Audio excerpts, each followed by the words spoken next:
Bien, vamos a continuar y vamos con la que va a ser la última mesa de debate de este noveno encuentro global de ingeniería hospitalaria, donde se va a abordar la cuestión de la calidad del aire, la filtración para la climatización en hospitales. Vamos a acercarnos además a conocer la nueva UCI del Ramón y Cajal, el nuevo bloque quirúrgico del Hospital Gregorio Marañón. Es una mesa que va a moderar Martín Herrero, que es vocal de la Asociación Española de Ingeniería Hospitalaria. Ya puedo. Buenas tardes de nuevo a todos, amigos y compañeros del metal, como diría Concha.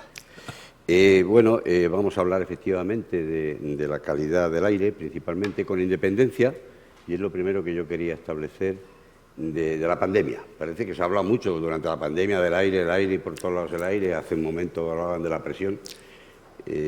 Han citado una cosa que a mí me ha gustado mucho, y es que este verano me quedé sin montar en bicicleta porque puse una cámara nueva, y esto de meterle más flujo a la bicicleta del que le cabe, reventé 2 veces la cámara. Porque como estamos acostumbrados a apretarle así a la goma para ver si ya tiene la presión o no, pues la reventé 2 veces y me quedé sin montar en bicicleta. Lo digo por la jornada, por la sesión anterior, que efectivamente hay que controlar cuánto la metemos allí, no ahí reventemos los pulmones también, o los bronquios, o lo que haya que hacer por ahí. Bueno, vamos a hablar, como digo, de la calidad del aire y principalmente, y vamos a hacerlo con una metodología posiblemente distinta, o posiblemente mi formación me obliga a ello. Desde la demanda, vamos a hablar primero de la demanda, quién quiere calidad de aire y para qué y por qué. De eso nos hablará el doctor Javier de Miguel Díez, lo tenemos ahí en pantalla. Y después iremos introduciendo hasta cómo satisfacemos, en definitiva, desde la demanda hasta la oferta que hagamos del aire. En primer lugar, nos hablará el doctor Javier de Miguel Díez, supongo que está por ahí cerca y nos está viendo. Él es, aparte, lógicamente, de licenciado en Medicina y Cirugía, es jefe de sección de Neumología, jefe de estudios de formación especializada y presidente de la Comisión de Docencia del Hospital Gregorio Marañón, Madrid, profesor titular de la Facultad de Medicina de la Complutense, coordinador del área de EPOT, miembro del área de enfermedades respiratorias de origen ocupacional y medioambiental de SEPAR y miembro de la Sociedad Respiratoria Europea, entre otras muchas ocupaciones y publicaciones que ha realizado. Él nos va a hablar principalmente de los elementos contaminantes ambientales que nos encontramos mal en el aire, para después, una vez que seamos capaces de medir esa mala calidad del aire, qué efectos adversos puede provocar en la población. En definitiva, en la salud de las personas, qué daños puede ocasionar.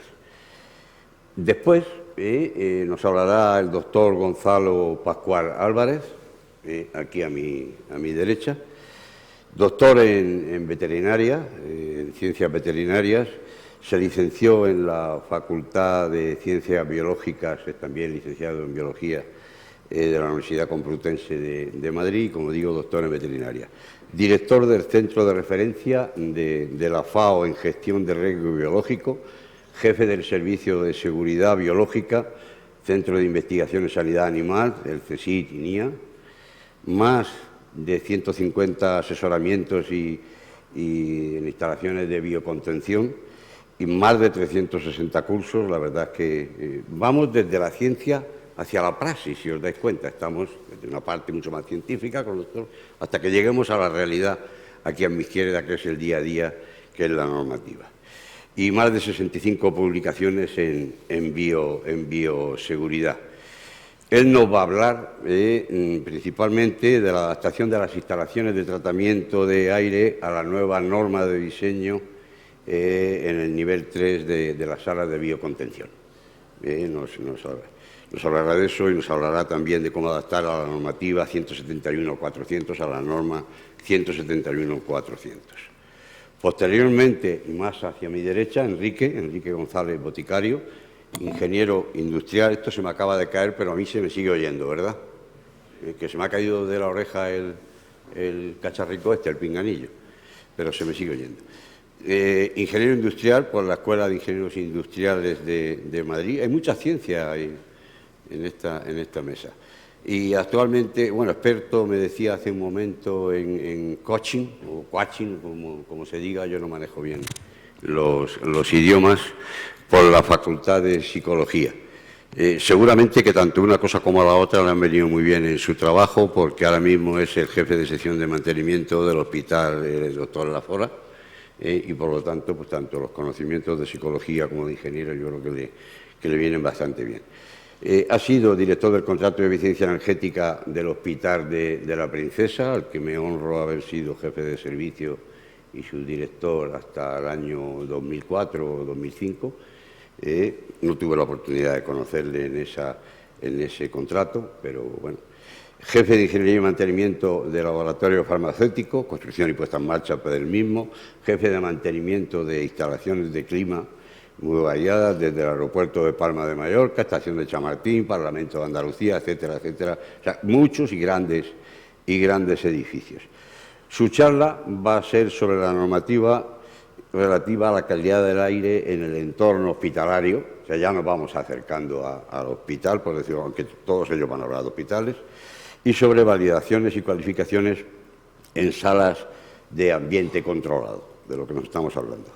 Nos hablará también un poco, él quiere hablar más de esto, pero lo dejaremos menos, del mantenimiento de los sistemas de climatización en hospitales. Y en último lugar, pues tenemos a Rubén Bahamón de Medina, aquí a mi izquierda, que es el mundo más de la praxis, por decirlo de alguna manera, Máster en Project Management PMO, técnico en calidad del aire interior, es responsable del Departamento de Mantenimiento y Servicios Energéticos del grupo Canfield en cuanto a la filtración. Ha estado encargado general de electromecánicas en el aeropuerto Adolfo Suárez, antiguamente Barajas, ingeniero de servicios de la Netherland Newby no sé qué, encargado de instalaciones electromecánicas de la T4 también y Centro de Gestión Aeroportuaria de Madrid Barajas, o sea, en definitiva una gran gestión. Su charla, él nos va a introducir en la normativa de calidad del aire, enfocada sobre todo, como nos pasaba anteriormente, a las zonas de ambiente controlado. La normativa de los fabricantes en cuanto a la filtración y eficiencia energética y filtración. O sea, dicho en otras palabras, vamos a estar toda la tarde hablando de la calidad del aire, de la filtración, etcétera, etcétera, con independencia de la legionela, que fue la primera que nos puso a nosotros aquí con el aire y nos acojonó. Voy a emplear las mismas palabras que empleaba el doctor intensivista hace un momento.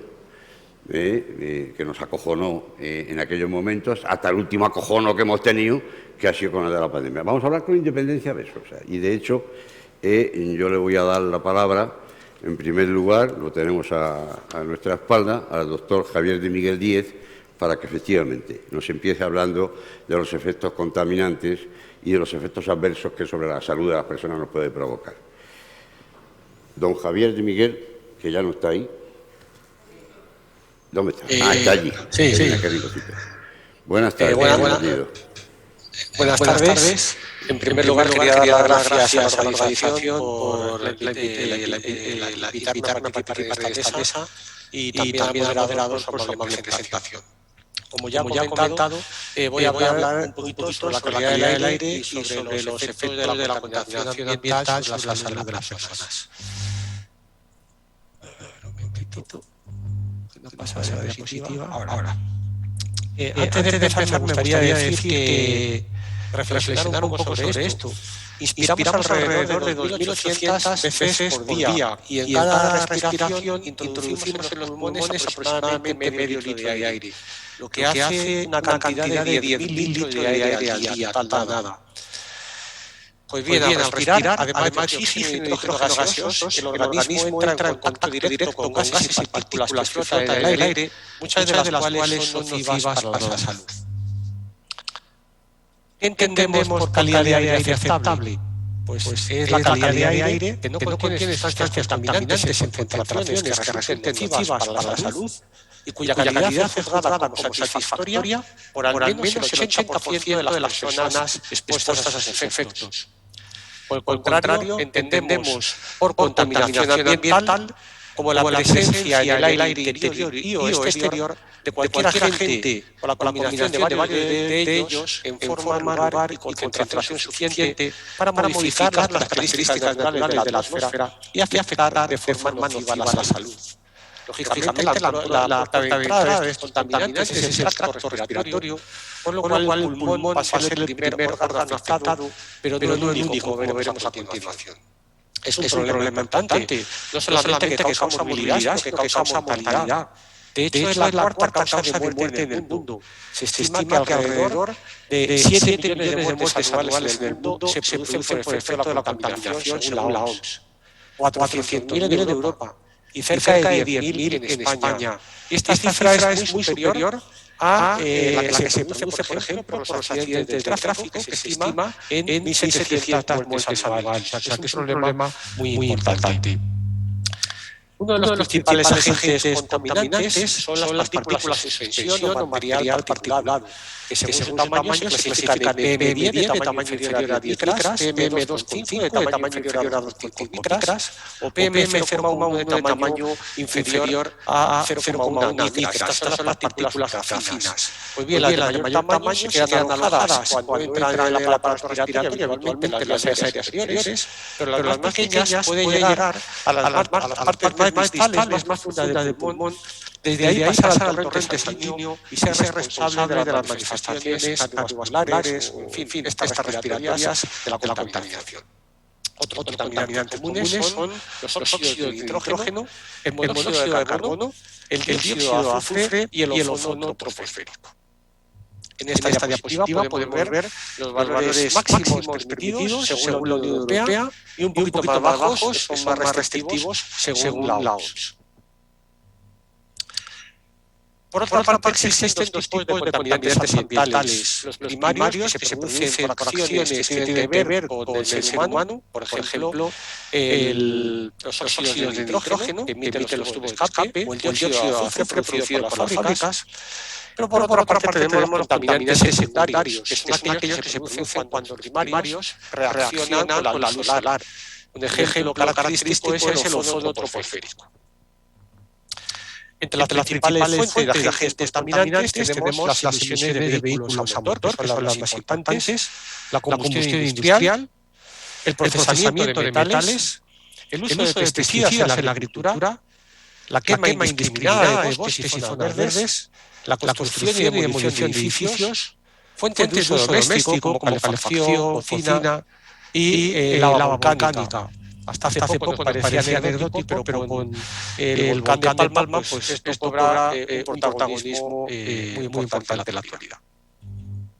Si nos fijamos ya en la calidad del aire interior, existen algunos factores que influyen.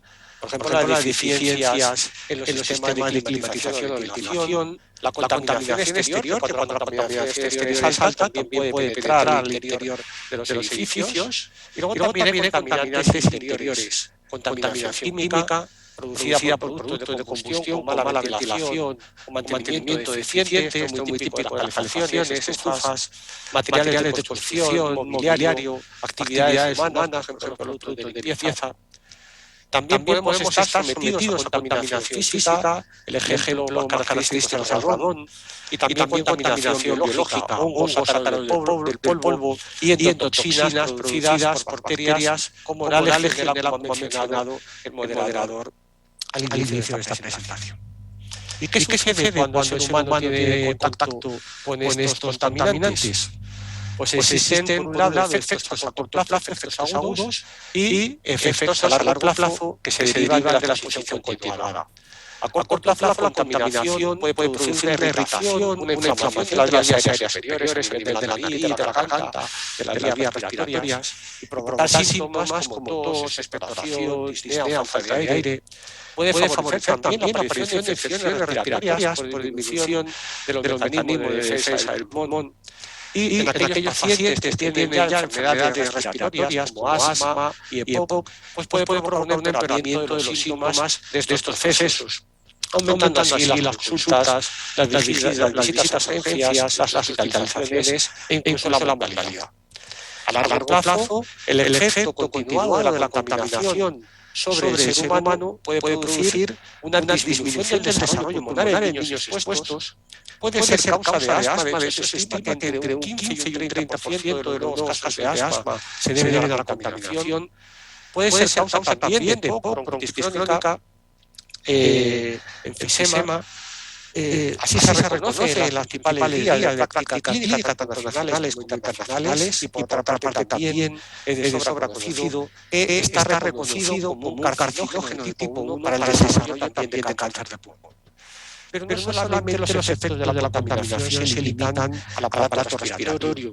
También puede favorecer la aparición de diabetes, hipertensión, enfermedad trombólica, ictus, enfermedades cardiovasculares, parto prematuro, retraso del crecimiento, etc. Lógicamente, la población más vulnerable van a ser los niños cuyas vías aéreas están en desarrollo, los ancianos, cuyo mecanismo de defensa están más debilitados, además tienen otras enfermedades que pueden descompensar como consecuencia de la contaminación, y también, como he comentado, los enfermos respiratorios, que pueden ver empeorada la enfermedad como consecuencia de la exposición de la contaminación. ¿Y por qué mecanismo la contaminación produce estos efectos? Por un lado, el estrés oxidativo, y es que los contaminantes pueden interaccionar con sustancias químicas del medio ambiente y favorecer la producción de especies reactivas de oxígeno. De esta manera, el estrés oxidativo puede dañar el epitelio de las vías aéreas, hacerlas más susceptibles a daños adicionales y empeorar la capacidad de respuesta del sistema inmune. Por otro lado, los contaminantes pueden también provocar inflamación de las vías respiratorias, produciendo obstrucción de las mismas y dando lugar también a una hiperreactividad bronquial, es decir, una reactividad excesiva frente a pequeños estímulos. También puede producir una amplificación de las infecciones virales y una reducción del aclaramiento mucosal. De hecho, se ha demostrado que el depósito de las partículas contaminantes en el pulmón es mayor en estos enfermos que tienen problemas respiratorios crónicos como el POC que en población en general. Nosotros también, en nuestro grupo, hemos hecho un estudio para evaluar el efecto de la contaminación sobre la salud. Si, por ejemplo, lo voy a comentar rápidamente, en este estudio vimos qué efecto tenía la contaminación sobre los ingresos por exacerbación de enfermedad pulmonar obstructiva crónica. Y vimos cómo en los días de mayor contaminación, cuando aumentan los niveles de PM10, NO2, O3 y CO, aumentan los ingresos por esta enfermedad y aumenta también la mortalidad por la misma. Lo mismo hemos visto también, no solamente con las enfermedades obstructivas como la EPOC, sino con las infecciones respiratorias. Así, por ejemplo, en este otro estudio, vimos como los ingresos por tuberculosis en pacientes infectados por el virus de la inmunodeficiencia humana aumentaban en relación con picos de contaminación, con picos de elevación de NO2 y SO2 ambiental.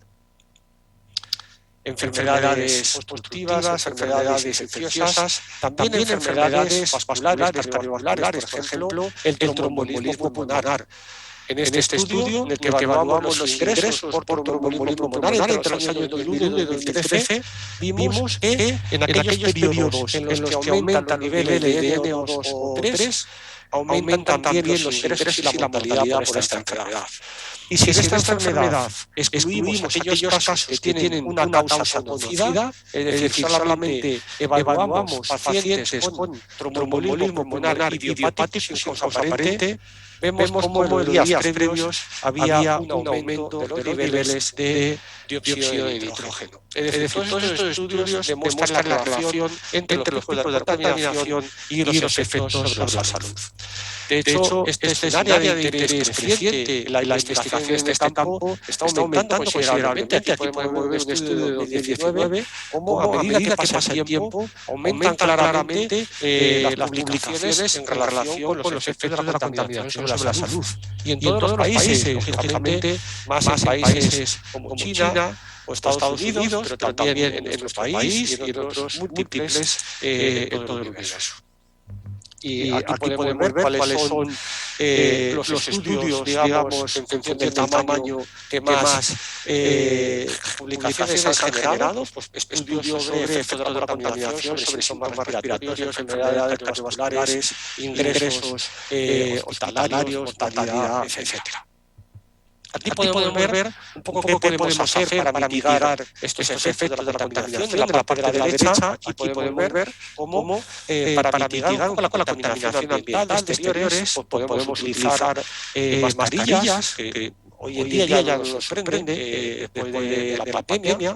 Podemos emplear métodos alternativos al transporte por coche particular a la hora del desplazamiento. Podemos ir en bicicleta, podemos ir a pie. En fin, podemos ir a las zonas verdes, reciclar, etcétera. En la parte de la derecha podemos ver lo que estrategias pueden ayudar a mitigar la contaminación del aire interior.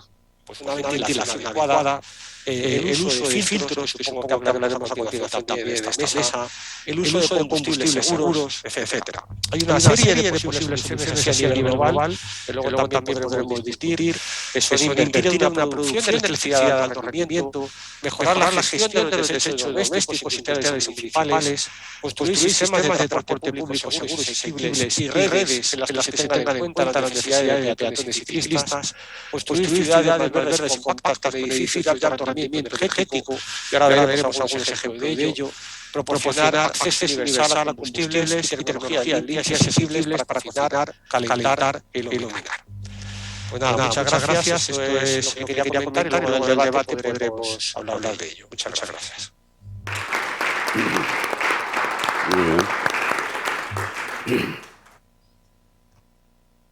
Bueno, a continuación, gracias, Gonzalo.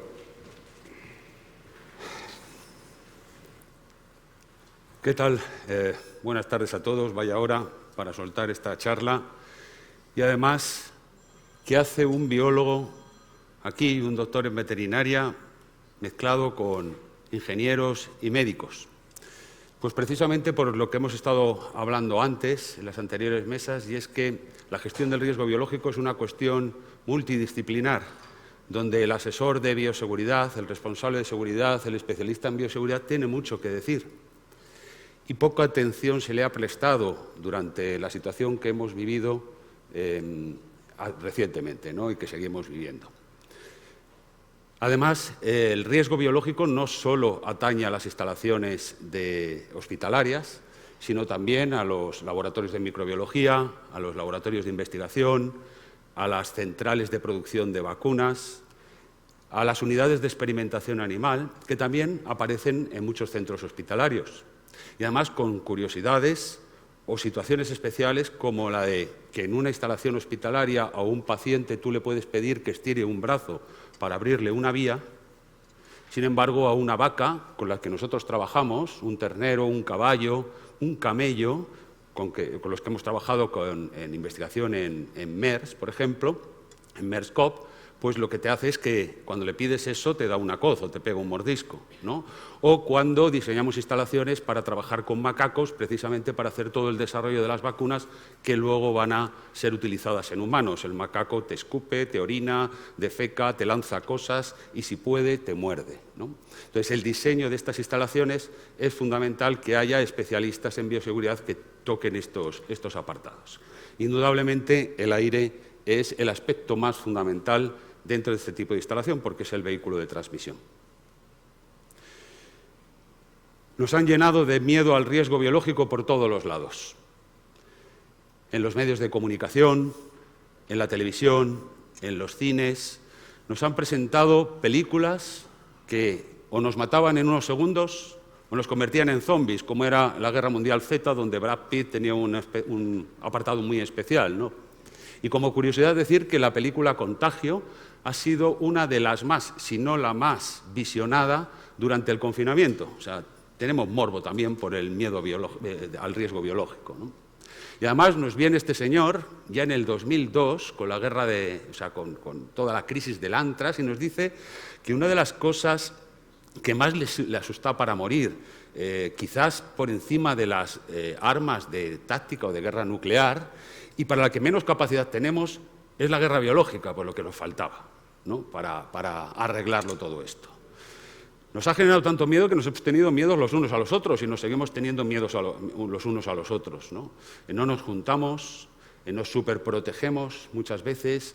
Hemos estado viendo cómo nos decían que para entrar en casa había que quitarse los zapatos. había que dejar la ropa colgada en un sitio especial, que teníamos que descontaminar las lechugas, los tetrabricks, con lejía, sin decirnos en qué concentración y con qué tiempo de residencia. Hemos visto en los supermercados, yo lo he visto, pelearnos por los rollos de papel higiénico cuando se compraba masivamente porque no había suministros. Hemos visto a gente vestida de pescadores completos, comprando y manipulando cualquier objeto con guantes que estaban en unas condiciones pésimas. Y tiene razón, o sea, hay que tener miedo al riesgo biológico porque los agentes biológicos no se ven, no huelen, no saben, no tienen fronteras, viajan rápido, podemos poner un agente patógeno de máximo riesgo en 24 horas, en cualquier momento. Ha salido la nueva variante sudafricana ahora mismo, que ya la tenemos no solo en Sudáfrica, sino en Bélgica y en Israel, ya se ha movido con una rapidez extraordinaria, que presenta además 32 mutaciones en la proteína Spike, que es la proteína que se une al receptor AC2 y sobre el cual se desarrollan todas las vacunas. Por lo tanto, ahora nos empezamos a plantear si esta variante preocupante, como la ha clasificado la Organización Mundial de la Salud, va a ser posible controlarla con el sistema de vacunación que tenemos, o no. Además, son seres vivos, se reproducen, es decir, cuando nos parasitan, cuando se introducen en nosotros, nos utilizan para reproducirse, nos usan además para vectorizarse, para pasarse de un sitio a otro y cubren grandes áreas. Tienen 3 formas principales de transmisión, como conocemos, la del contacto directo, a través de animales, de superficies, de elementos contaminados o de fómites, a través de contactos directos, como puede ser la vía parenteral, la dérmica, la digestiva, sexual o la vía oral, haciendo una distinción entre el tipo de partículas que se van a transmitir, como son las gotículas balísticas, bien clasificadas actualmente como aquellas que tienen un tamaño superior a las 100 micras. Por fin, la Organización Mundial de la Salud y el CDC de Atlanta, el CDC norteamericano, ha reconocido a regañadientes que la frontera entre lo que es una partícula balística y lo que es un aerosol son las 100 micras, y tenemos el contacto directo por inhalación, donde aparece la vía de aerosol precisamente en esas partículas menores de 100 micras. Si vemos esta gráfica, por ejemplo, donde se relaciona la presencia de patógenos en el aire en la relación de tamaño y concentración en emisiones que se producen al hablar, vemos que la mayor presencia de un agente biológico patógeno se encuentra en la fracción de aerosol, más que en la gotícula balística. Por lo tanto, el control del aire se hace fundamental más que el control sobre las propias superficies. En esta segunda gráfica vemos la relación entre la dosis infecciosa y la distancia. Y vemos que, mientras que las gotículas balísticas, las gotas grandes, sedimentan rápidamente por efecto de la gravedad, aproximadamente en esos 2 metros que todos conocemos. Bueno, 2 metros que todos conocemos. Yo he visto 1 metro, 1,5 metros, 2 metros, 2,5 metros, e infinitos metros, porque pone una persona y otra en algunas imágenes, ¿no? Y pone guarde la distancia de seguridad, pero no dice cuál. Puede ser infinita, ¿no? Sin embargo, los aerosoles sí se mantienen en suspensión en el aire durante grandes espacios de tiempo, más de 3 horas, más de 5 horas, más de 10 horas y con transmisión, dependiendo de las condiciones donde se generan, de más de 10, 12, 15 y 20 metros. Por lo tanto, resulta imprescindible controlar el aire, controlar el sistema de ventilación para reducir la carga biológica, y reduciendo la carga biológica, por lo tanto, reduciremos la dosis infecciosa, que es la que nos tiene que preocupar. Nosotros estamos emitiendo carga biológica, pero si no alcanzamos la dosis en la que puede haber una infección, realmente no va a haber riesgo para la salud, ¿no? Pero esa hay que controlarla. ¿Y cómo la controlamos? Primero, ventilando, como conocemos. Esto es fundamental, y como en la ventilación 2 puntos más fundamentales, que una renovación ahora supone un 65 o un 70% de renovación de aire debido a la mezcla. Esto es una confusión en muchos sitios. Cuando he ido a dar asesoramiento me dicen, ¿y cuántas veces vas a renovar el aire en esta sala? Pues hay que renovarlo entre 6 y 12 veces, que es lo estándar, ¿no? Dependiendo de la sala que sea, porque, por ejemplo, en experimentación animal esto no es así. Hay que irse a renovaciones mayores, ¿no? Y dicen, entonces esto va a ser un aire súper limpio, ¿no? Porque en 1 hora lo hemos cambiado 6 veces o 12 veces. No, señor, el aire se mezcla y la renovación no es total. Además, nosotros seguimos estando dentro, por lo tanto, seguimos siendo emisores, ¿no? Y una de las cuestiones principales también es esa, que ahora comentaré. Con una buena mezcla, 6 a 20 renovaciones hora, podemos tener una reducción del 70 al 100% de la concentración de un aerosol, ¿no? En segundo lugar, hay que filtrar. Luego se hablará más profundamente de esto. Hay que filtrar bien, con filtros adecuados, homologados, en cumplimiento de norma y en los puntos que deben de ser eficientes. Y finalmente hay que conocer, en tercer lugar, que la distribución del riesgo biológico en la física de la transmisión aérea supone un riesgo muy inestable. Es variable. El riesgo biológico no se transmite de forma lineal, sino que no se transmite de forma homogénea, es heterogéneo y se ayuda o depende de otros factores, como puede ser la temperatura, la humedad relativa, el número de partículas en suspensión que haya en el aire o la presencia de la emisión de ese agente biológico. Y aquí es donde quería llegar. Hay muchas veces que hacemos cálculos suponiendo lo que emite una persona, pero tenemos propagadores y superpropagadores de una enfermedad. Un superpropagador puede estar generando lo que 5 propagadores generan en un mismo área. Por lo tanto, esto hay que tenerlo en consideración en el control del aire. Y aparece la norma 171.400, una norma nueva del año 2019, donde habla del diseño de instalaciones donde se trabaja realmente con el agente patógeno ya desde hace mucho tiempo, en todas sus formas y en todas sus condiciones, ¿no?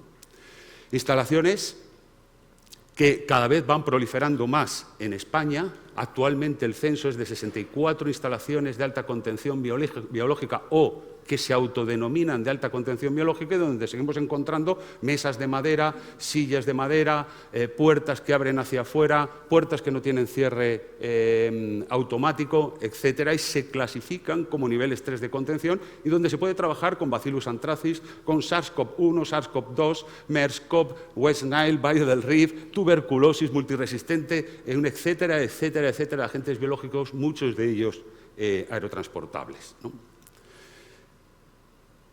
Básicamente, esta norma lo que está diciendo es que pensemos las instalaciones de otra manera, por lo menos en el sistema de tratamiento de aire, que es el que se dedica al capítulo 4, apartado 4.18, y nos dice que las instalaciones de tratamiento de aire, lo que son los housing de filtración, pueden ser horizontales o verticales.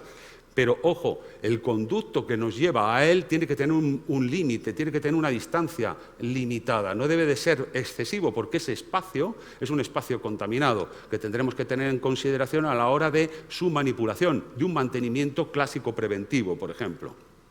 Nos dice que las cajas de filtración deben de estar en redundancia y esto es fundamental. Yo no puedo parar una sala de necropsias o no puedo parar una sala de autopsias o no puedo parar una zona de infectocontagiosos porque un filtro se me ha colmatado. Tengo que tener la posibilidad de desviar el aire a través de otra caja de filtración que esté en redundancia para poder seguir dando servicio y mantener el nivel y el criterio de seguridad. Nos dicen que tenemos que tener filtración EPA, filtración de alta eficacia en impulsión o sistemas de corte que impidan que el aire vuelva, en caso de parada de la instalación, por donde entró. Y en la extracción de mayor eficacia o mayor eficiencia en una o dos etapas y con prefiltros que nos garanticen la viabilidad y durabilidad, la vida útil de ese filtro que hemos instalado. Nos dice también esta norma que hay que monitorizar la pérdida de carga por diferencial de presión. ¿Cómo funciona ese filtro? ¿Hasta cuándo nos va a ser útil ese filtro? Y que además tiene que haber sistemas de alarma de baja y de alta. En muchas instalaciones se ponen sistemas de alarma de alta, es decir, cuando el filtro llega a su final de vida útil, porque se ha colmatado, nos salta una alarma y nos avisa que se tiene que producir el cambio. Sin embargo, no de baja.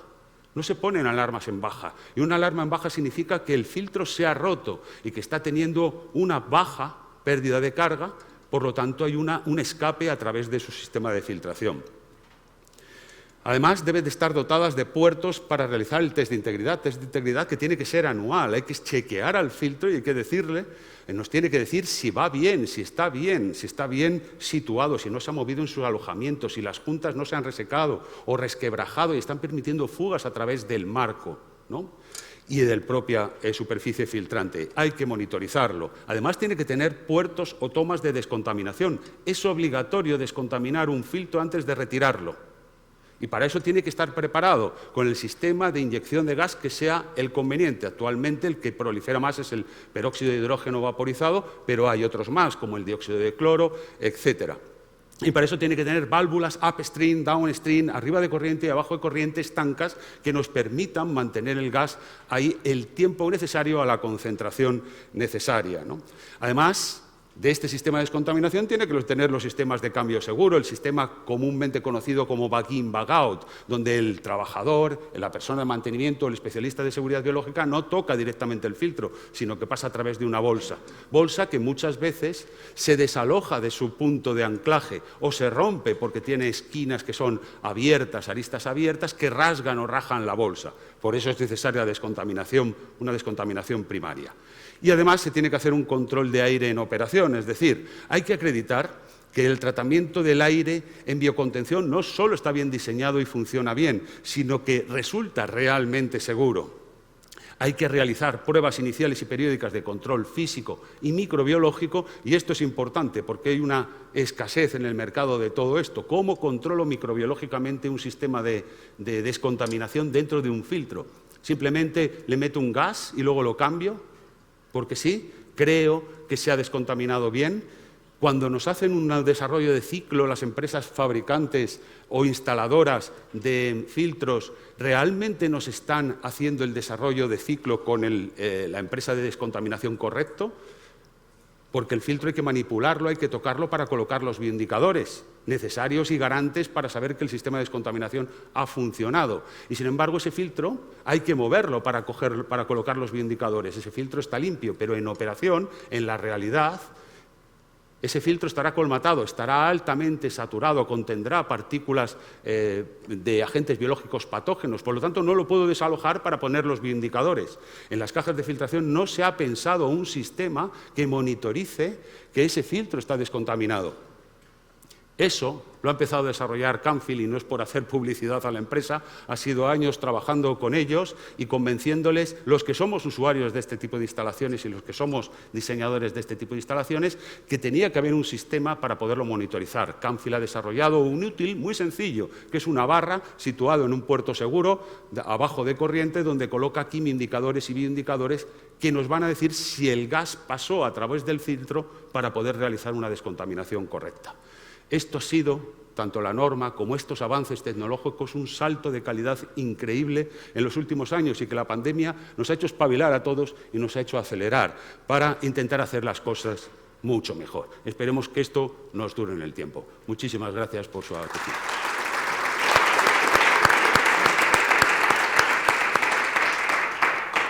En algún momento nos preguntarán, a nosotros nos lo han preguntado muchas veces, ¿qué hace un chico como tú en un sitio como este? Cuando estábamos en los hospitales, yo le preguntaría a Gonzalo, ¿qué hace un chico como tú en un sitio como este? No hace falta preguntárselo, ¿verdad?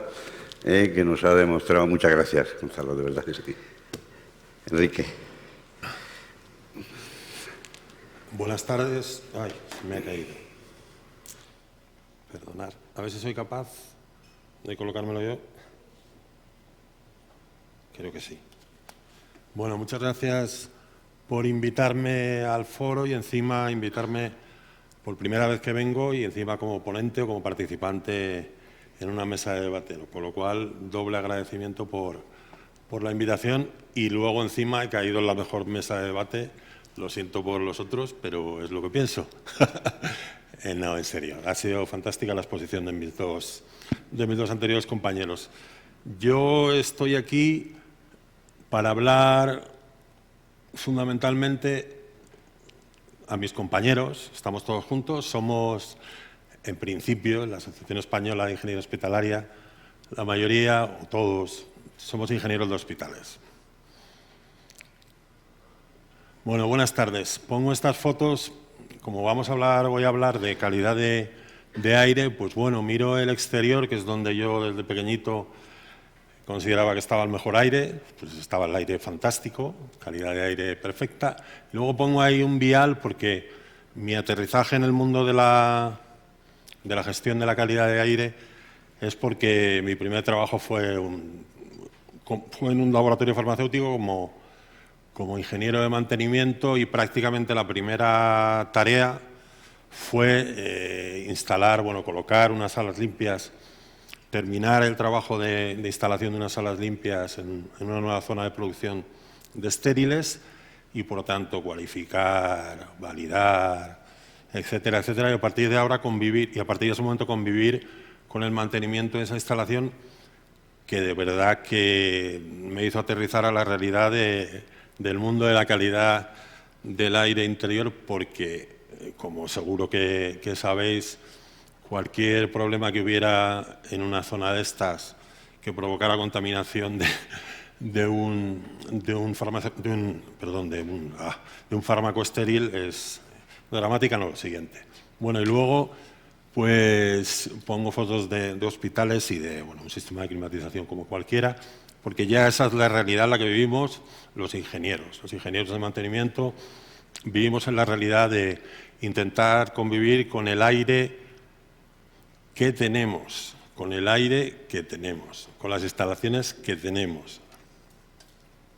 Bueno, pues si alguien quiere contactar conmigo, pongo teléfono y correo personal y no personal, porque al final en el laboral la documentación acaba no llegando, porque pesa mucho, porque no sé qué. Bueno, entonces yo inicié ahí en la Escuela de Ingenieros Industriales mi labor, mi formación profesional, perdón, y desde ahí, pues bueno, vamos a hablar un poco de calidad de aire desde la perspectiva de mantenimiento. Bueno, normativa que nos afecta. En la charla, mis compañeros han hablado de normativa, alguno, y el que terminará la charla mucho más, y por tanto yo, aunque iba a hablar de normativa, algo, con pinceladas, pues obviamente he decidido no hablar, y bueno, sí hago una referencia normativa que todos conocemos y que yo desde luego he tenido que ir consultando en los ya unos cuantos años de ejercicio profesional que llevo. Pues 1, 2, 3, bueno, y ya me he cansado cuando llevaba 38, pues no sé. Yo creo que en normativa estamos bien cargados, ¿vale? ¿Qué mantenimiento específico hacemos de los elementos de filtración desde mantenimiento? Bueno, pues de momento, desde luego, tenemos que hacerlo con cualificación profesional, con formación y con medios. Tenemos que comprobar los sistemas de climatización, los de ventilación, tenemos por supuesto que conocerlos, tenemos que tener claro sus esquemas de funcionamiento, sus etapas de filtración, su accesibilidad, tenemos obviamente que comprobar si los filtros absolutos están correctamente instalados, verificar que no tienen fisuras o roturas en la instalación o durante el uso posterior. Tenemos que verificar ausencias de fugas, tenemos que numerar los filtros, es decir, tenemos que registrarlos. Nosotros, nuestro personal, por delegación nuestra, está operando en algo que es muy, muy serio. Por tanto, tenemos que registrar muy seriamente los filtros que colocamos, la fecha en la que lo colocamos, el certificado del filtro que tiene, etcétera, etcétera. ¿Vale? Tenemos, por supuesto, que tratar los filtros retirados. Ya ha dicho el ponente anterior cómo. Tenemos que clasificar las salas, bueno, la clasificación de las salas ya es obvio, no hace falta que incida en ello. Tenemos que hacer controles microbiológicos, ambientales o de superficies. Tenemos que hacer, o nos piden hacerlo, o nos lo hacen porque ha habido una contaminación. Luego participamos en ellos. Tenemos que hacer, obviamente, contajes de partículas, test de validación de integridad de filtros, hacemos determinaciones de caudal de aire, de renovaciones, medimos presiones diferenciales, hacemos test de recuperaciones de la sala, medimos temperatura y humedad relativa, aunque eso, la normativa, la verdad que es tan amplia que a veces eso de medir la temperatura y la humedad relativa es casi la excusa para que no nos lleguen quejas. Pues no, la temperatura y la humedad relativa tiene que ser también importante para nosotros y no solo una justificación para decir no, es que este señor se queja o este paciente o este médico, el que sea, se queja, pero estamos dentro de la norma. Cumplir la norma en este aspecto concreto, en mi opinión, es chupao, es lo mínimo de lo mínimo, pero bueno. Tenemos que hacer test de visualizaciones de flujo de aire y emitir, bueno, conseguir que nos emitan certificados de validación. Eso lo contratamos o lo gestionamos desde el mantenimiento. Relacionado con esto, bueno, mis recomendaciones como jefe de mantenimiento, no voy a extenderme mucho más, pero algunas cosas muy obvias y muy básicas, pero como tengo la suerte de estar con la mayoría de vosotros que sois también ingenieros de mantenimiento, pues es imprescindible hacer seguimientos de la calidad del aire. Nos obliguen o no, haya o no contaminaciones, haya o no riesgos, haya o no pandemias. La normativa dice que hay que hacer una auditoría anual en las instalaciones térmicas de potencia útil nominal mayor de 70 kilovatios, que son todas las que gestionáis vosotros. Hay que hacer limpieza de los conductos de ventilación y de climatización. También lo dice la normativa y la buena práctica como ingenieros. Mi hospital tiene más de 50 años, pero seguro que los vuestros, por ahí, 50 años. Hay que hacerlo con la instalación en marcha. Bueno, ¿cuándo es obligatoria la limpieza de conductos? Por tanto, bueno, desde luego siempre que en las revisiones realizadas en los conductos de ventilación no sean correctas, pero según el Real Decreto 238, una vez al año. Ya sé que esto es la ilusión de una charla a las 7:44 de la tarde. Ojalá nos deje, ojalá haya recursos. Pero yo lo digo, por favor, ojalá podamos limpiar una vez al año los conductos. ¿Hay que hacer revisiones? Obviamente. Una vez al año también hay que recoger muestras biológicas, además de hacer la limpieza en conductos y climatizadores. Cada 2 años, limpieza y desinfección de los conductos de impulsión y retorno en todos sus elementos, incluidos rejías y difusores. Toma ya. Y hay que comprobar la calidad ambiental, esto ya lo he dicho, una vez al año, según los criterios de la norma 17.13.30. Bueno, una vez al año, por tanto, además hay que evaluar factores químicos, biológicos y físicos. Y 2 veces al año, en conductos de humos y chimeneas, limpiar. ¿Exigencias propias relacionadas con la validación de filtros EPA? Pues bueno, hacer un ensayo de validación con contador de partículas. Esto lo habéis hecho todo, lo pongo únicamente para insistir en trabajo que hacemos los de mantenimiento. Se consideran no conformes cuando se aprecia la aparición de partículas tras el material filtrante y en la junta de estanqueidad en número superior al límite que establece la norma para los tamaños de 0,3 micras. ¿Qué más hay que hacer? ¿O podemos hacer? Hacemos los de mantenimiento. Test de ensayos de medición de la integridad de los filtros. Mi antecesor en la palabra también ha hablado de este tema. En este caso, la concentración leída en la cara limpia del filtro para concentraciones, de entre 20 microgramos por litro y 30 microgramos litro, no debe ser superior al 0,01% de la concentración detectada antes del filtro. Para filtros, bla, bla, bla, bla, bla, bla. ¿Experiencias propias realizadas con cualificaciones? Bueno, pues yo he tenido que hacer todo tipo de cualificaciones. ¿Y qué he hecho? Y seguro que muchos de vosotros habéis hecho. Pues en la cualificación habéis calibrado sondas, identificado filtros y verificado los certificados de integridad, identificado los equipos del sistema de aire y comparado in situ los planos con lo instalado. Uno de los ponentes de esta tarde, en la segunda ponencia esta tarde o mesa, decía el doctor que no conocía al ingeniero de mantenimiento. Pues si no conoce al ingeniero de mantenimiento o el ingeniero de mantenimiento no lo conoce a él, mal vamos, compañeros. Evidentemente el ingeniero de mantenimiento tiene que participar y tiene que conocer lo que se va a instalar cuando se instale algo nuevo. Cuando ya está instalado, pues también tiene que conocerlo, obviamente, pero es evidente que nos tenemos que implicar en esos temas. Si no pedimos, no se nos va a dar. También he hecho cualificaciones de funcionamiento, como seguro que vosotros habéis hecho. ¿Qué miramos en una cualificación durante el funcionamiento? Pues hay que mirar los sistemas de mando, vigilancias, alarmas, verificar gradientes de presión, verificar efectividad de procedimientos de limpieza y desinfección, ojo con esto, medir temperaturas y humedades relativas, medir el tiempo de recuperación, medir iluminación y nivel sonoro, que no hemos hablado en toda la tarde, pero también hay que cumplir y es parte de la normativa que tenemos que aplicar en la gestión de la calidad del aire y verificar el tipo de flujo y la tasa de renovación de aire. Y hemos cualificado en actividad. Lo pongo en rojo porque esta es la parte peor.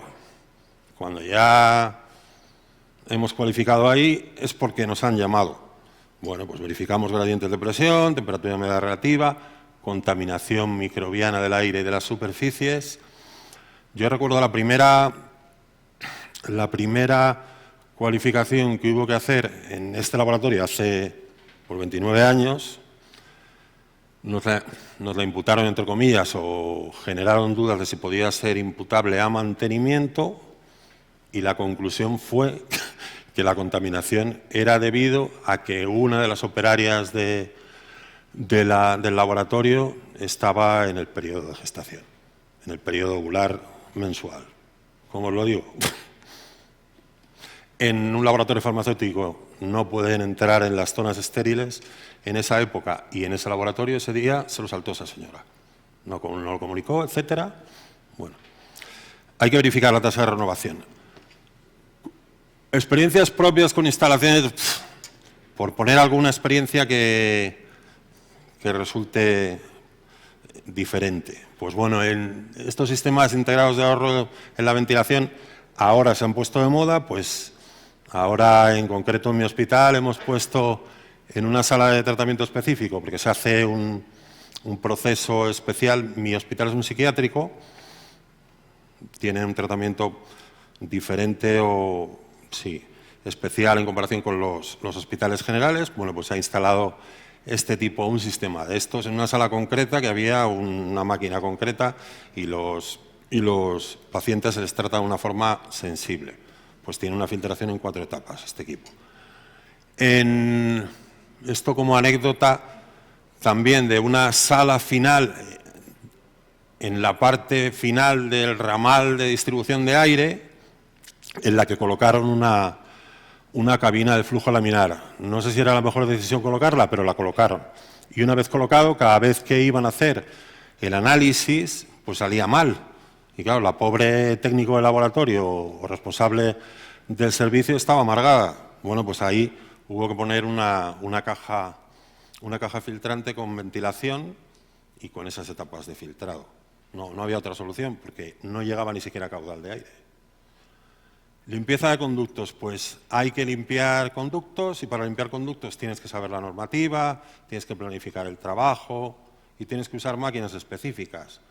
Pues ya sabéis que hay robots de inspección para verificar y grabar los resultados de la limpieza y ver antes el estado de los conductos y después.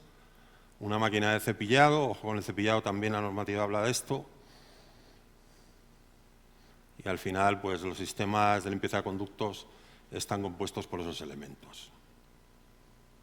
Bueno. También he contratado comprobaciones de calidad ambiental, como todos vosotros. Bueno, pues se contrataba la inspección visual de conductos, la determinación de parámetros ambientales, el análisis de laboratorio y resultados y el informe de acciones correctoras. Mediciones frecuentes que hacemos la gente de mantenimiento, para los que no sois ingenieros de mantenimiento, pues con anemómetros medimos velocidades medias de aire. Claro, si no medimos la velocidad media del aire, cuando nos llaman por un aviso de climatización, mal vamos. Medimos presiones diferenciales con manómetros. Medimos, obviamente, humedad relativa con sondas que permitan hacerlo. Medimos niveles sonoros con sonómetros y con luxómetros. He puesto la herramienta mínima,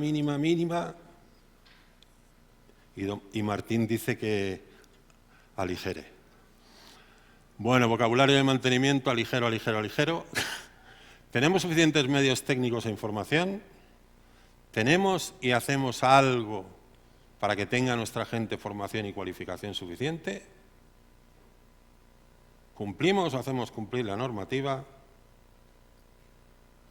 ¿Planificamos e inspeccionamos con suficiente calidad? No sé si hemos avanzado, pero como dice el estrangulador de Boston, poco a poco. Y ahora el debate. Bueno, muchas gracias por todo. Estaba terminando bien.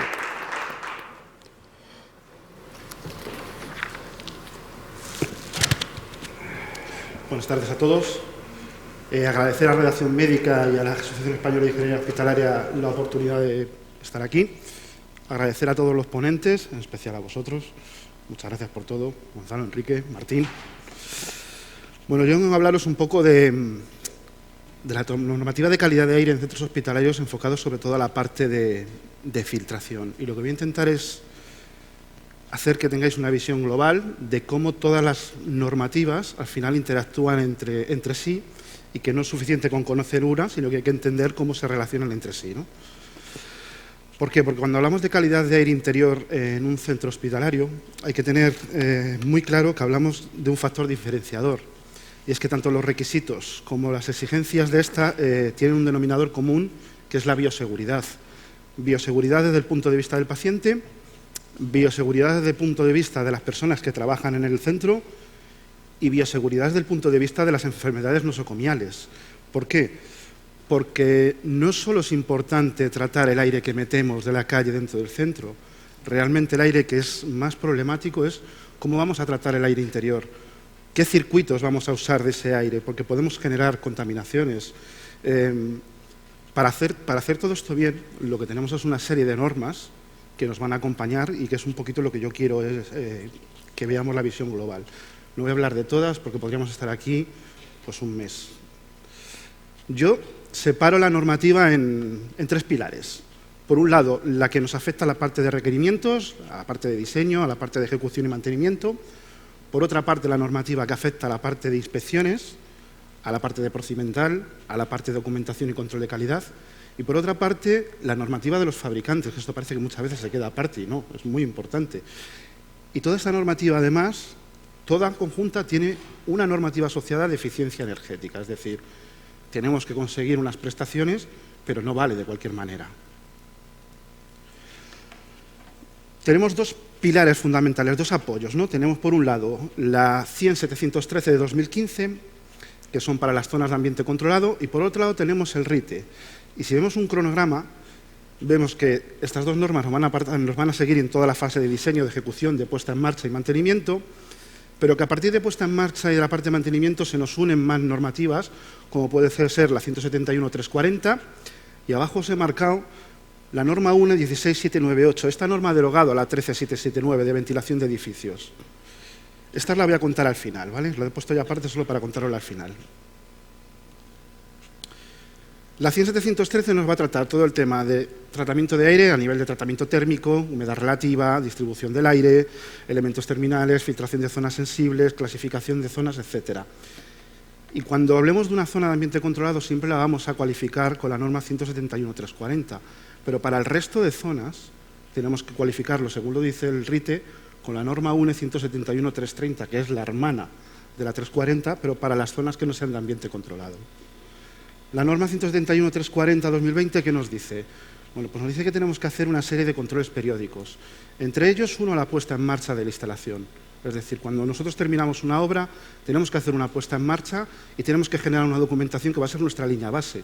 A lo largo de todo el ciclo de explotación de un centro hospitalario, vamos a tener que mantener esas prestaciones. Nos tenemos que asegurar que las prestaciones de esas salas siempre van a ser las mismas que cuando se probó la primera vez. Y la norma, fijaros que nos dice ahora varias cosas.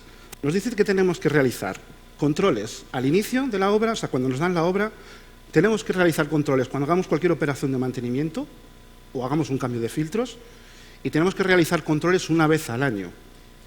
Y el uno no exime al otro, es decir, si haces un cambio de filtros en el mes 6, pues en el mes 12 te toca el control anual. Lo único que nos deja aquí con un poco de margen de maniobra es, cuando hagamos una operación de mantenimiento y cambiemos unos filtros, nos dejan que nosotros seamos los que hagamos ese control interno. Si nosotros contamos con los medios para hacerlo, lo podemos hacer. Pero una cosa muy importante es la documentación. Todo este tipo de controles hay que documentarlo, pero no solo hay que documentar los procedimientos, hay que documentar también los materiales que se han empleado. Es decir, cuando hablamos de un cambio de quirófanos y hemos cambiado los filtros del climatizador y los filtros del quirófano, todo ese material tiene que estar certificado, porque cuando ese material está certificado está hecho con la idea de darnos garantías en la instalación. Esta norma se apoya mucho en la 14.644. ¿Y por qué lo hace? Porque si veis la tabla de la izquierda, lo que hace es que nos dice que tenemos 5 niveles de riesgo dentro de una zona de ambiente controlado en un hospital. Y en función del nivel de riesgo, nos va a pedir que consigamos unos parámetros de higiene.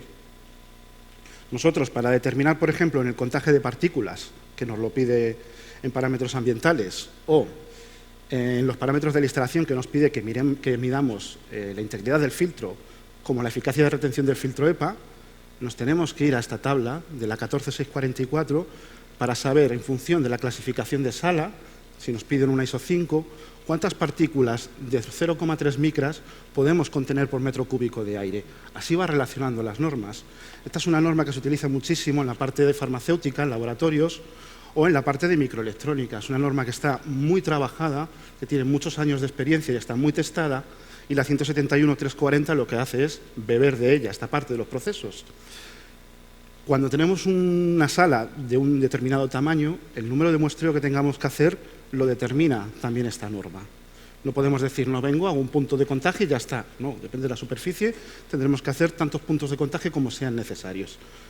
Todos los contagios que hagamos tienen que estar realizados con equipos certificados y tenemos que tener esos certificados de calibración. No vale de nada hacer una cualificación de una sala y que no guardemos el certificado de calibración del equipo. Esto lo digo sobre todo porque cuando hacemos certificaciones internas, los equipos tienen que estar totalmente calibrados y si no lo tendremos que hacer con una entidad externa. Fabricantes.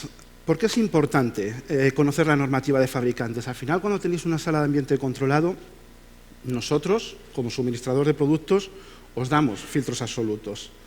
Los filtros absolutos, al final, nosotros tenemos una norma de fabricación. No podemos ensayarlos como nos dé la gana, no podemos usar los materiales que nos dé la gana, tienen que ser materiales que no permitan la proliferación bacteriológica, tienen que ser materiales con una alta resistencia mecánica, pero muy baja oposición al paso del aire, tienen que ser materiales que no se desprendan, es decir, que cuando estén instalados no acaben soltando fibras, y todo eso hay una normativa que nos obliga a nosotros cómo desarrollar el producto y cómo ensayarlo, ¿vale? Os he puesto la ISO 29463 porque esta norma UNE es una norma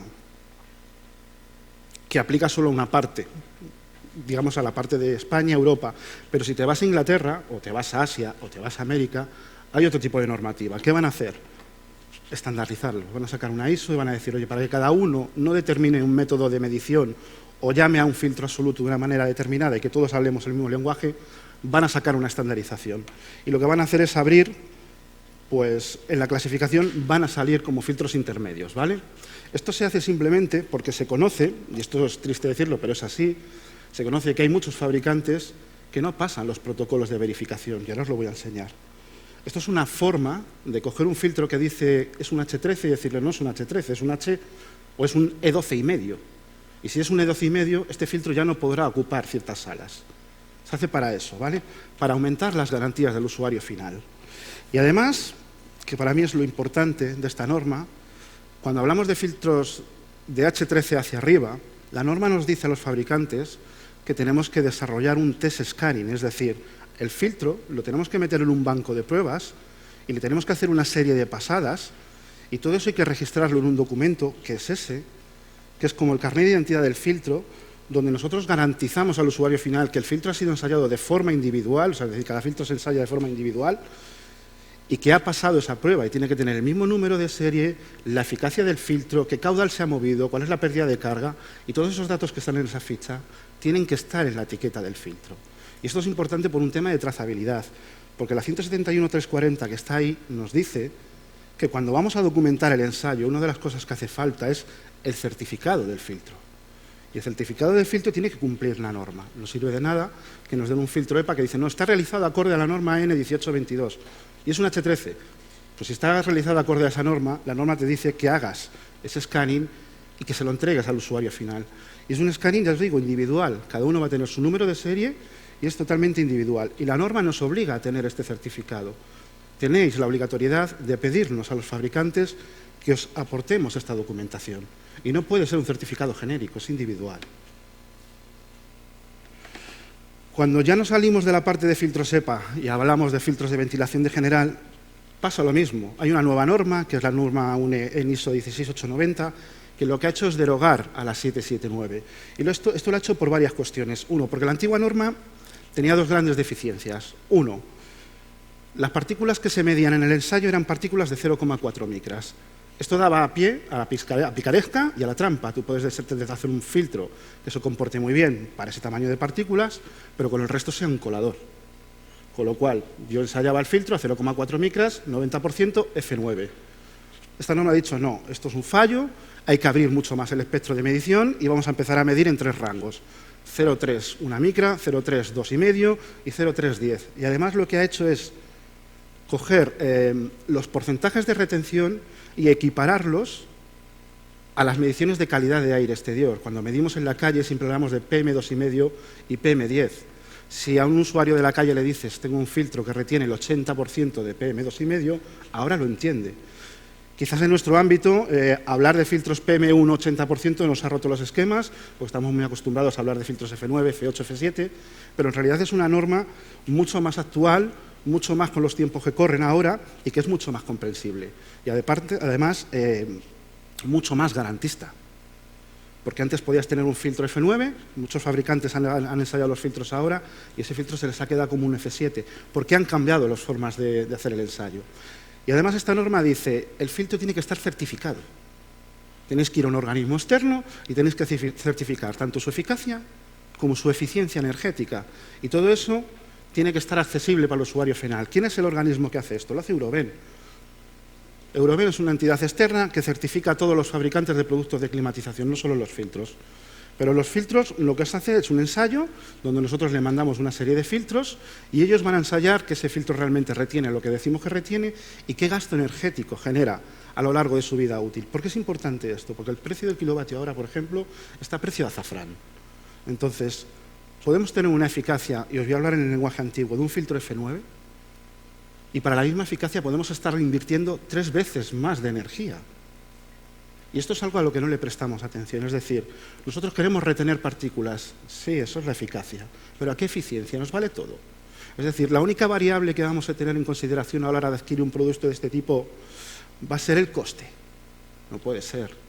O sea, queremos retener partículas en este nivel y además queremos gastar lo menos posible. Bueno, pues esto en la vida real realmente no se produce. Yo vengo del mundo del mantenimiento, he estado muchos años, yo he sido una persona que ha comprado por precio y con la experiencia vas aprendiendo. Te das cuenta que hay muchas más variables y que se puede evolucionar, ¿no? Las normas al final lo que dicen es, bueno, pues si no lo hacéis os vamos a ir acotando el camino, os vamos a ir empujando hasta que las cosas se hagan como se tienen que hacer. Y entonces aparece esta norma que va a tener una serie de modificaciones que se van a publicar ahora, que es la 16798 y nos dice lo siguiente. Que los filtros, porque abajo si veis tenéis la bibliografía en la que se nutre esta norma para poder documentarse y decir, bueno, pues utiliza la N779, esa ya está derogada por la 16890, ¿qué dice la norma? Lo vamos a cambiar. Habla de la 1822, de los filtros absolutos, lo acabo de comentar, tenemos una norma para filtros absolutos y nos obliga a certificar, por eso está ahí metido. Nos dice que para todas las eficacias de calidad de aire, que sean sub 1, sub 2, que eso es el IDA 1 y el IDA 2, a partir de ahora, todas obligatoriamente van a tener que usar un filtro de PM1, un F8, para que lo entendáis. Imaginaros instalaciones que no sean de ambiente controlado, donde tenemos un F7 y ahora metemos un F8. Eso va a tener un impacto económico, porque lo vamos a someter a más pérdida de carga a la instalación, y eso va a hacer que consumamos más. Dices, esto es una aberración. No, esta norma ya la ha pensado, porque dice, además, todas las eficacias de los filtros tendréis que ir a buscarlas a la guía Euroven 423, por eso os metía antes la tabla. Y en esta guía lo que nos va a decir es, el filtro tiene que dar este rendimiento y consumir esta energía. Y son datos que están publicados y con acceder a Euroven los vais a poder ver. Es decir, os da la opción de que si queréis invertir dinero en pagar al de la luz, lo hagáis, pero que lo sepáis. Y si no, ese dinero lo invertáis en comprar un producto mejor, que a vosotros os dé, y aquí le cojo la palabra a Alfonso con el tema del valor añadido, otro tipo de prestaciones. Y además se pone sobre la mesa 2 ideas. 1, nuevas recomendaciones para filtración molecular, es decir, el tema de los gases se van a poner mucho más serios con la filtración, porque ya nos indican en muchas normas y en el RITE que según qué circunstancias hay que meter un gas de carbono activo, por ejemplo, pero en la práctica no se hace en casi ningún sitio. Bueno, pues esta norma se va a poner bastante más cabezona. se pone sobre la mesa la siguiente idea, y esto viene a través de la pandemia, que en los circuitos de aire de retorno se va a plantear la incorporación de filtros EPM1, o sea, como mínimo un F8, o incluso filtros EPA, para reducir la propagación de patógenos por vía aérea. O sea, ha quedado claro que uno de los mayores mecanismos de propagación de un virus es la transmisión aérea. ¿Qué van a hacer? Limitar esto, dotar a los sistemas de retorno de mayores medidas de seguridad para poder meter ese aire otra vez recirculado dentro de la instalación. Es muy fácil coger y decir, meto todo aire exterior a la instalación y venga a gastar energía, Bueno, pues tiene que tener unos límites. Habrá zonas de ambiente controlado donde tengamos que hacerlo, los quirófanos, por ejemplo, pero habrá otros sitios donde podremos recircular ese aire, pero lo tendremos que hacer con las máximas garantías. Claro, aumentar las eficacias en impulsión y meter ahora estas eficacias en retorno, va a subir el gasto energético, ¿no? Pues habrá que ir a buscar material bien certificado. ¿Y esto por qué es importante? Porque la norma 16798 también nos dice esto. Cuando queréis cambiar un filtro tenéis que venir a esta otra norma, a la UNE 13053, modificada en 2021. Esta norma ha existido hace un montón de años, yo sé que mucha gente la desconoce. Los filtros hay que cambiarlos por un gradiente de presión. Lo que nos decía es que cuando vamos de un G1 a un G4 no podíamos exceder los 150 pascales. Cuando hablábamos de un M5 o un F7 no podíamos exceder los 200. Y de un F8 o un F9 no podíamos exceder los 300. Si compramos un filtro mal desarrollado que tiene una pérdida de carga inicial y hacemos caso a la norma, estamos comprando muy barato, pero en un año a lo mejor vamos a tener que cambiar los filtros 20 veces. Esto no puede ser la mecánica. Hay que darle una vuelta a todo esto, ¿no? Además, la norma ahora se va a actualizar. Nada más. A esta norma ahora lo que nos va a decir es lo siguiente. Cuando toda esta norma se actualice, nos van a decir, ya no son 150, 200 o 300 pascales. No, no. Para los prefiltros podremos añadir 50 pascales a la inicial o 3 veces la inicial, lo que nos dé más bajo. Y para el resto de filtros EPM10, 2,5 o EPM1, vamos a poder añadirle 100 pascales a inicial. Esto se hace por puro ahorro energético. Entonces, yo aquí os lanzo una idea. Todo el tema de control documental, el cambio de filtros, que cuando se plantea así, va a suponer que las máquinas ya no se van a cambiar por periodicidad. Se acabó eso del ciclo de verano de invierno. Tú vas a montar un filtro en una máquina y te va a tocar esa máquina cuando te toque. Si tenéis un parque de maquinaria de 120 climatizadores, significa que cada uno de ellos lo vais a tener que cambiar cuando le toque, que tenéis que documentar todos los filtros, que tenéis que hacer inspecciones no solo en los quirófanos, no solo en la UCI, en cualquier zona de ambiente controlado.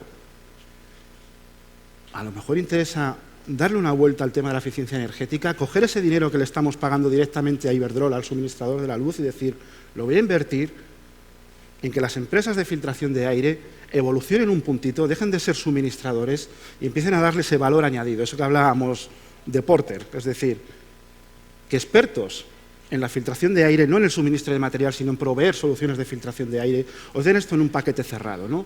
Hablamos del healthcare, pues ahora hablemos de aircare, y que haya empresas profesionales que os den todo esto cerradito. Muchas gracias a todos.